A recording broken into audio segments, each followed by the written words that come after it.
Tunes.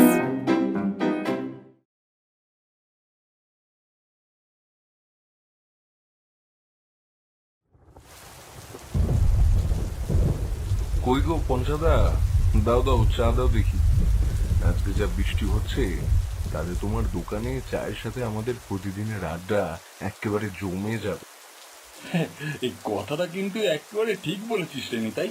এই মাঠের থেকে ফিরে আসার পর কিন্তু আমাদের এইখানকার চায়ের আড্ডায় না এলে চলে না। কিন্তু পরাণ কই? ওই যে আসছে। এই যে আমি চলে এসেছি। কিন্তু হরি, আমরা আজকে মোটে 3 জন কেন রে? দাশুটা গেল কই? বেশ কিছুদিন ধরে তো পাত্তাই পাচ্ছি না। এই দাসুর কথা আর বলিস না, তার মতো ঢপবাজ গুলবাজ আর নেই আমাদের এই গ্রামে একটাও। সে নাকি আমাকে বলেছিল এইবার সে যাবে ভূতের বিয়েতে ভোজ খেতে। দেখ, হয়তো সেইখানেই আছে। তাহলে কি সে আসবে না? সে ঢপ মারলেও সন্ধেবেলায় বৃষ্টির দিনে তার গল্পগুলো শুনতে দারুণ লাগে। এই যে আমি চলে এসেছি। আমাকে নিয়ে কথা হচ্ছিল বুঝি? হ্যাঁ, আরে দাশু, না না, তুই আসতে দেরি করছিলি ভেবে ভাবলাম যে আর আসবি না। তা কই গিয়েছিলি? হ্যাঁ, গিয়েছিলাম বটে বোনের শ্বশুর বাড়িতে, কিন্তু সেইখান থেকে ফিরেছি কালকে। আজকে আসার পথে আমাকে নরহরিদা ধরলো। ওই কথা হচ্ছিল টুকটাক। ভোট আসছে সেই নিয়েই। তবে আজকে তোদের একটা গল্প শোনাবো, যে গল্পটা শুনলে তোদের পিলে একেবারে চমকে যাবে। ভোট দেখে এলাম বুঝলি, ভোট। ভোট? কিন্তু ভোট হতে তো এখনো 3 মাস বাকি।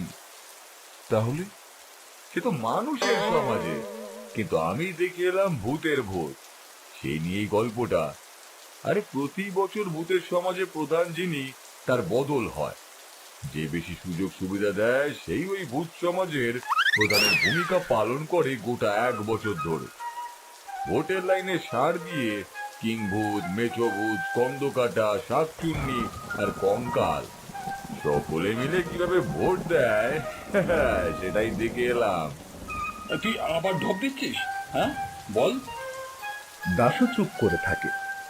তারপর পঞ্চাদা যখন সকলকে চা দিয়ে গেল, তখন সে বলতে শুরু করলো।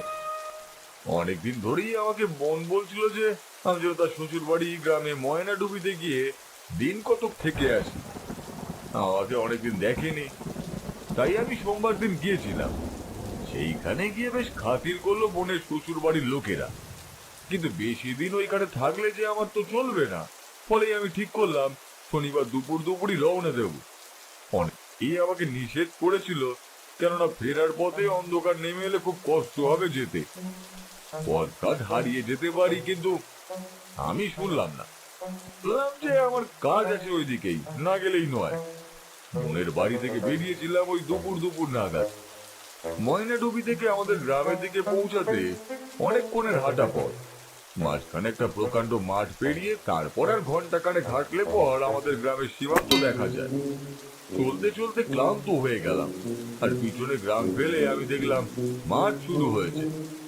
মাঠ পার না করে গেলে আর পথও নেই, কিন্তু টানা 1 ঘন্টা ধরে রোদে চলছি, শরীরে ক্লান্তি তো আসবেই। তাই দেখলাম মাঠের ঠিক মাঝখানে একটা বড় বট গাছ, সেখানেই শুয়ে পড়লাম। মাঠের মধ্যে কেউ ছিল নাকি? না, মাঠের ধারে কাছে কোনো ঘর বাড়ি নেই, শুধু কিছু কিছু শুকনো গাছপালা নেড়া অবস্থায় দাঁড়িয়ে আছে। একটা পাখি পর্যন্ত দেখতে পেলাম না। গাছের ছায়ায় বসে আর ফুরফুরে হাওয়া গায়ে লাগার পর চোখটা কেমন যেন ঘুমের ঘরে বুঝে এলো। কতক্ষণ ঘুমিয়েছি সেই খেয়াল নেই, একটা সমবেত কণ্ঠে আমার ঘুমটা ভেঙে গেল। চোখ মেলে দেখলাম যে আমার থেকে প্রায় অনেক দূরে কতগুলো লোক দাঁড়িয়ে আছে। আমার কেমন যেন সন্দেহ হলো।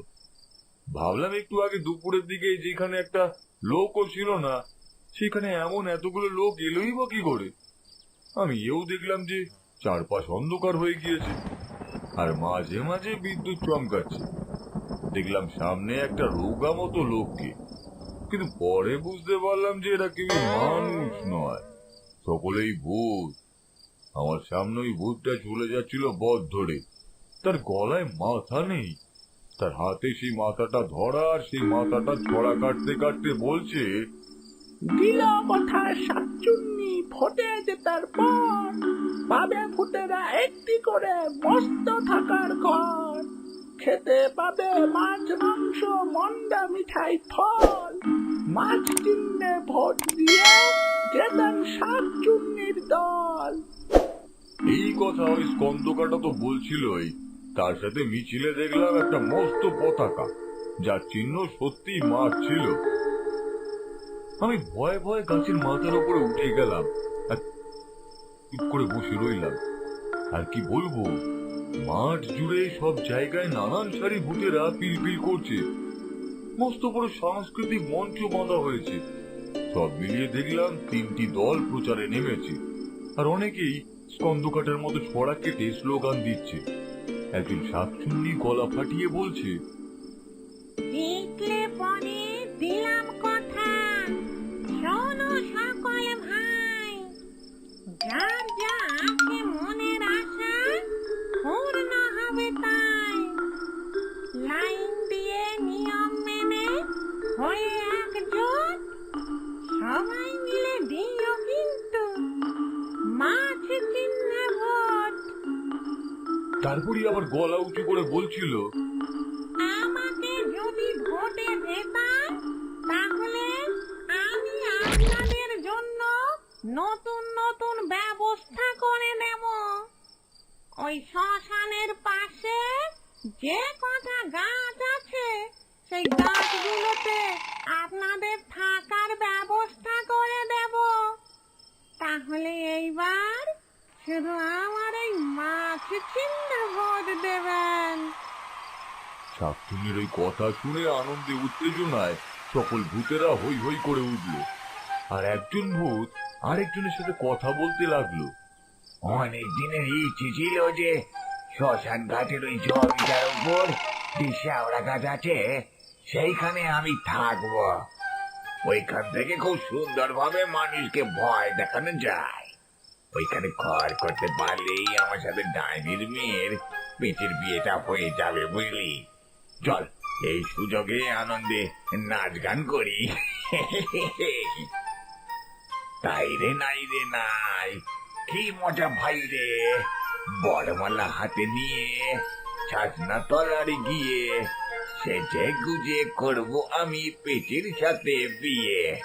পূর্ণ হবে মনের আশা অনেক দিন পর, শ্মশান ঘাটের শেওড়া গাছে বাঁধবো আমার ঘর। এই বলে ওই ভূত দুটো মাঠ থেকে বেশ খানিকটা দূরে একটা গাছের কাছে মনের আনন্দে খোল নিয়ে তাকদুম তাকদুম নাচ করতে শুরু করলো। হেরে গলায় গান গাইলো সেই ভূতটা, মাঝরাতের অন্ধকারে ছাতিম ফাটার মাঠে নাচ গানে বাজনা বাজিয়ে ভারী মজায় কাটে। বাজবে তবলা আর বাঁশি, খোল হবে কত গান। মরে গিয়ে ভূত জন্মে হয়েছি ভাগ্যবান। অন্যদিকে আরেকটা ভূত, যার পরনে ধুতি পাঞ্জাবি, সে নিজের গলা খাকরানি দিয়ে পরনের টাইটা একটু নাড়িয়ে বলল, আমি আপনাদের অনেক সুযোগ করে দেব। আপনাদের আর মানুষকে ভয় করতে হবে না, নষ্ট মাছ আর হাড়গোড় খেতে হবে না। আমি আপনাদের প্রতিদিন ভালো মন্দর ব্যবস্থা করে দেব। ওই দলকে ভোট দেবেন না, ওই দল মুখে বড় বড় কথা বলে। আমার কঙ্কাল চিহ্নে ভোট দিন। বয়স্ক ভূতের বক্তৃতা শুনতে অনেক ভূত এসেছে। অনেকে আবার পাশের সভা ছেড়ে সেই বয়স্ক ভূতের কাছেই চলে যাচ্ছে। পাশ থেকে ওই সময় আরেকজন ভূত, যার পরনে লুঙ্গি আর গেঞ্জি, সেও নিজের লোকেদের ভাষণ দিচ্ছিল। কিন্তু এই বয়স্ক ভূতের দল থেকে একটা ভূত এসে সকলের উদ্দেশ্যে বলল, এই যে এইখানে না থেকে চলো আমাদের দলের সভাতে, ওইখানে ভালো মন্দর আয়োজন হয়েছে। তোমরা এইখানে খালি পেটে সব সময় বসে আছো, আমাদের ওইখানে খাবার ব্যবস্থা হয়ে গেল যে। কথাটা শুনে পোড়া কাঠচিহ্ন দলের ভাষণ শুনতে মামদো বলে উঠল, কি ওইখানে খাবার দিচ্ছে? চল চল ওইখানেই যাই।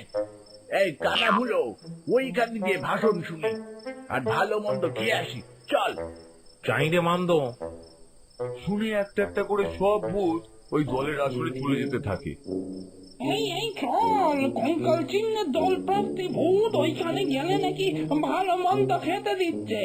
শুধু তাই নয়, নাচ গান যাত্রাপালা দেখার সুযোগ করে দিচ্ছে। চল চল, এইখানে থেকে ভাষণ শুনে কোনো লাভ নেই রে, চল চল। আমারে সাইরা আপনারা ওইখানে কেন যাইতেছেন? আমি করিম মিয়া কথা দিছি তো, ভোটে জিতা আপনাদের সকলের চাইতে অনেক বেশি সুবিধা দেব। আমাকে ওপার বাংলার সব থেকে ভালো ইলিশ মাছ পদ্মার থেকে এনে যত খুশি খাইতে পারবেন। যাইয়েন না, যাইয়েন না, হায় হায় হায়, চলে যায় না, ফিরে আসুন, ফিরে আসুন। করিমের ভূতকে এবার একটা মেছো পেতনি রেগে গিয়ে বলল, আমলদা, শুধু শুধু শুকনো কথায় কাজ হয় না মিয়া। আপনি দেশে ফিরে যান, ভোট নিয়ে কথা বলতে আসবেন না। যান যান, চলে যান। ক্রমেই দেখলাম ওই বয়স্ক ভূত আকাশের দিকে হাত বাড়িয়ে বলছে, আয় আয়, হাড়ি ভর্তি মিষ্টি সকল ভূতের কাছে চলে আয়। কোরমা, কালিয়া, বিরিয়ানি সবকিছুই আসুক। পেট ভরে খাক সকল ভূতেরা। আর আমাকে জিতিয়ে দাও তোমরা, তাহলে প্রতিদিন সুস্বাদু অনেক খাবার পাবে। বললে বিশ্বাস করবি না, আমি দেখলাম আকাশ থেকে অনেকগুলো হাড়ি পড়ছে। আমরা মানুষরা যা যা উপাদায় খাবার খাই সেইগুলো নামছে, সব সুস্বাদু খাবার। ওই ভূতরা মিলে হই হই করে খাচ্ছে। শাকচুনির দিকে চেয়ে দেখি সে রেগে গেছে, তার সামনে কেউ আর দাঁড়িয়ে নেই। এখন শুধু বয়স্ক ভূতের সামনে মাঠ ভর্তি ভূত। শাকচুনি এবার করিম মিয়ার ভূতের কাছে গিয়ে বলল, আমাদের সব ভোটার ওই উড়ে এসে জুড়ে বসা ভূতটা নিয়ে নিচ্ছে যে।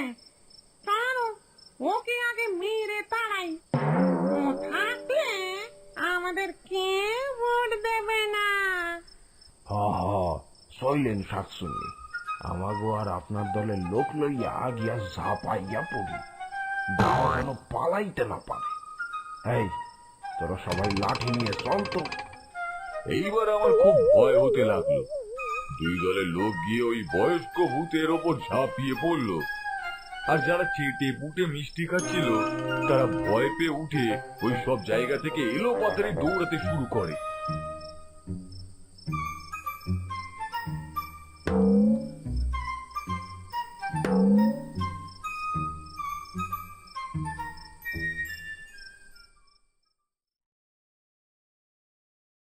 আমি যে গাছে উঠে বসে বসে দৃশ্য দেখছিলাম, সেই গাছটা ওই পালিয়ে আসা ভূতেদের ধাক্কায় এমন দুলে উঠলো যে আমি গাছ থেকে পড়ে গেলাম। আর তারপর কিছুই মনে নেই।